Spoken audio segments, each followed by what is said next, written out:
Hi everyone, welcome to Clinical Knowledge in Medicine. In this video, we are going to learn about ectopic pregnancy. Ectopic pregnancy क्या होती है, क्यों होती है, and what are the types and how to manage the ectopic pregnancy. Let's start one by one with the introduction.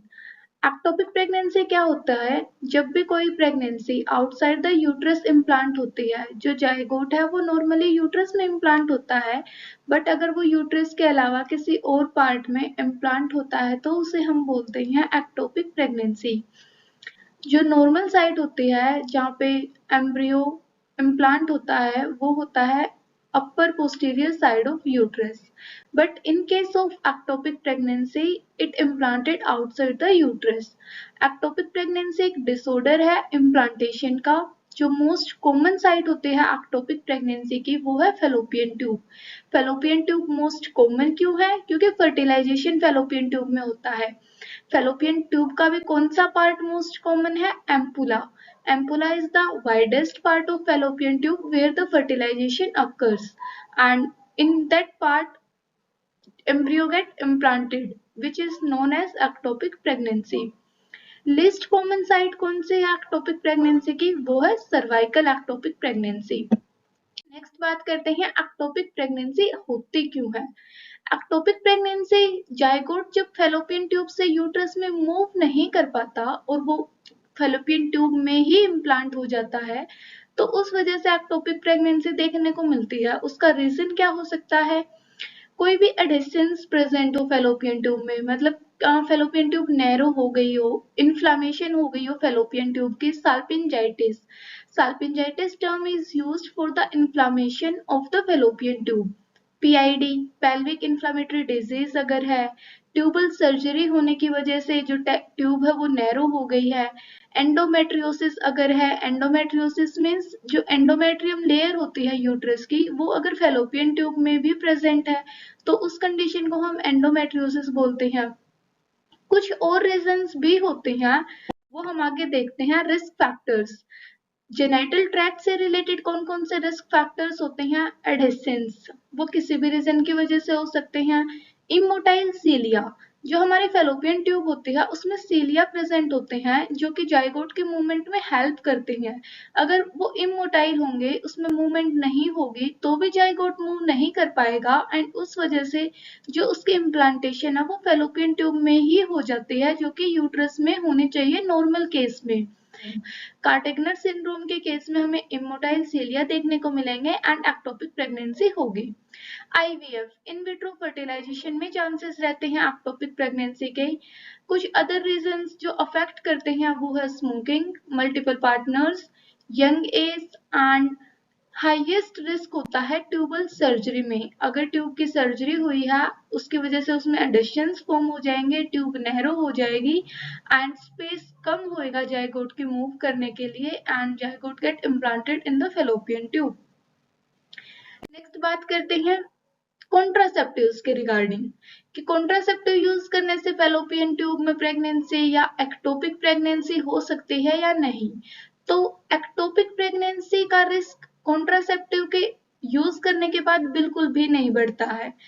There is no risk of ectopic pregnancy after using contraceptives, but अगर contraceptive failure होता है, means कोई contraceptive use किया जा रहा था और उसका जो इफेक्ट है वो शो नहीं हुआ एंड जो फीमेल है उसने कंसीव कर लिया, तो चांसेस होते हैं कि जो प्रेगनेंसी होगी वो एक्टोपिक होगी। Contraceptive prevent all type of pregnancy including ectopic, but when failure of contraceptive occurs, it leads to ectopic pregnancy. Next बात करते हैं पैथोलॉजी। कुछ चीजें जो नॉर्मल प्रेगनेंसी में भी सेम देखने को मिलती हैं और एक्टोपिक में भी हमें देखने को मिलती हैं, एज लाइक एचसीजी प्रेजेंट होगा, HCG hormone, human chorionic gonadotropin. UPT test अगर यूरिन प्रेगनेंसी टेस्ट करेंगे वो पॉजिटिव आएगा, नॉर्मल प्रेगनेंसी में भी पॉजिटिव आता है, एक्टोपिक में भी आएगा। प्रोजेस्टेरोन प्रेजेंट होगा, बट डिफरेंस कहाँ आएगा? जो इनकी वैल्यूज हैं इन हॉर्मोन्स की वो डिफरेंट मिलेंगी नॉर्मल प्रेगनेंसी में और एक्टोपिक प्रेगनेंसी में। एक्टोपिक प्रेगनेंसी में वो कंपैरेटिवली कम देखने को मिलेंगी। नेक्स्ट बात करते हैं नॉर्मल प्रेगनेंसी में HCG क्या होता है, 48 आवर्स के बाद डबल हो जाता है, जबकि एक्टोपिक प्रेगनेंसी में क्या होगा, 48 आवर्स के बाद लेवल तो इंक्रीज होगा HCG का, बट वो डबल नहीं हो पाएगा।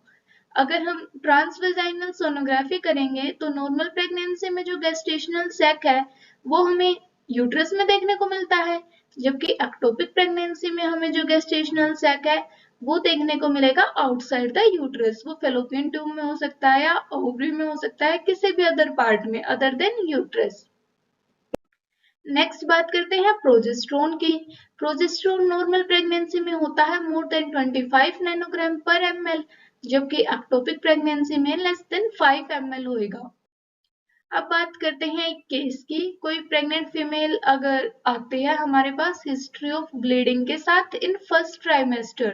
प्रेगनेंसी को हम 3 ट्राइमेस्टर्स में डिवाइड करते हैं, first trimester, second trimester and third trimester. Normally हम प्रेगनेंसी को 9 मंथ्स लेके चलते हैं, then each trimester is of 3 months. फर्स्ट 3 मंथ्स में अगर कोई प्रेग्नेंट फीमेल आती है with the history of bleeding, then it can be due to 3 causes. Abortion हो सकता है, एक्टोपिक प्रेगनेंसी हो सकती है एंड मोलर प्रेगनेंसी हो सकती है। हम डिफरेंशिएट कैसे करेंगे कि कौन सी प्रेगनेंसी है, तो जो अबॉर्शन हुआ होगा तो उसमें जो HCG की वैल्यूज हैं वो 48 आवर्स में डिक्रीज करेंगी। अगर एक्टोपिक प्रेगनेंसी होगी तो जो HCG की वैल्यूज हैं वो 48 आवर्स के बाद इंक्रीज करेंगी बट डबल नहीं होंगी। अगर डबल हो गई तो वो नॉर्मल प्रेगनेंसी है, और मोलर प्रेगनेंसी में जो HCG की वैल्यू होंगी वो बहुत ही हायर रहेंगे नॉर्मल प्रेगनेंसी के कंपैरिजन में। ऐसे हम डिफरेंशिएट कर सकते हैं। नेक्स्ट बात करते हैं आउटकम ऑफ एक्टोपिक प्रेगनेंसी। अब एक्टोपिक प्रेगनेंसी, अगर एक्टोपिक प्रेगनेंसी ट्यूब में होती है, ट्यूब फेलोपियन ट्यूब में इतना स्पेस नहीं होता है कि जो ग्रोइंग एम्ब्रियो या फीटस है उसको स्पेस मिल पाए, सो वो एंड होती ही होती है। एक्टोपिक प्रेगनेंसी फर्स्ट ट्राइमेस्टर में एंड हो जाती है। अब वो अबॉर्ट हो सकती है, स्पॉन्टेनियस अबॉर्शन हो सकता है जिसको हम ट्यूबल अबॉर्शन बोलेंगे, एंड अगर वो कंटिन्यू टू ग्रो करती है तो फिर वो ट्यूब को रप्चर कर सकती है, lead to tubal rupture. There is one term heterotropic pregnancy. Heterotropic pregnancy क्या होता है, ट्विन प्रेगनेंसी है जिसमें एक प्रेगनेंसी इनसाइड द यूट्रस है और जो सेकंड है वो एक्टोपिक है, मींस दूसरी आउटसाइड द यूट्रस है, उसे हम बोलेंगे heterotrophic pregnancy. Next ruptured ectopic pregnancy. Ruptured ectopic pregnancy मतलब हम क्या समझते हैं कि जो फेलोपियन ट्यूब में जो प्रेगनेंसी हुई थी वो ट्यूब रप्चर कर गई है। पेशेंट कैसे हमारे पास आएगा, एमेनोरिया होगा 6 to 8 week, means absence of menstrual cycle, vaginal bleeding and pain in abdomen. जो मोस्ट कॉमन साइन है एक्टोपिक प्रेगनेंसी का वो है पेन इन एब्डोमेन। और एक्सेसिव ब्लीडिंग होने की वजह से पेशेंट शॉक में भी हो सकता है, हाइपोवोलेमिक शॉक। जब हम अल्ट्रासाउंड करेंगे तो हमें रप्चर्ड एक्टोपिक प्रेगनेंसी में फ्लूइड देखने को मिलेगा पाउच ऑफ डगलस में। पाउच ऑफ डगलस को हम कल्टी सैक भी बोलते हैं या रेक्टो यूट्राइन पाउच भी बोलते हैं। रप्चर होने की वजह से जो पेशेंट है उसको ब्लीडिंग होगी, जो ब्लड है वो कलेक्ट होएगा पेरिटोनियम में। पेरिटोनियम में ब्लड कनेक्ट होने की को बोलते हैं हम हेमोपेरिटोनियम। हेमोपेरिटोनियम होने की वजह से वो डायफ्राम को इरिटेट कर सकता है एंड उसका फिर जो पेन है वो रेफर होगा शोल्डर टिप तक। दूसरा क्या होगा, जो पेरिटोनियम में ब्लड इकट्ठा हुआ है उसकी वजह से जो अम्बलाइकस है उसके अराउंड एक ब्लूइश ब्लैकिश एरिया हो जाएगा जिसको हम कलन साइन बोलते हैं। कलन साइन हमें और भी केसेस में देखने को मिल जाता है as like in pancreatitis, but ectopic pregnancy में भी ये हमें देखने को मिलता है। नेक्स्ट बात करते हैं, कोई भी पेशेंट अगर रप्चर्ड एक्टोपिक प्रेगनेंसी में और जो शॉक में है वो प्रेजेंट करता है, हम तो वेट नहीं करेंगे डायग्नोसिस के लिए अल्ट्रासाउंड का, ये क्लिनिकल डायग्नोसिस बन सकता है।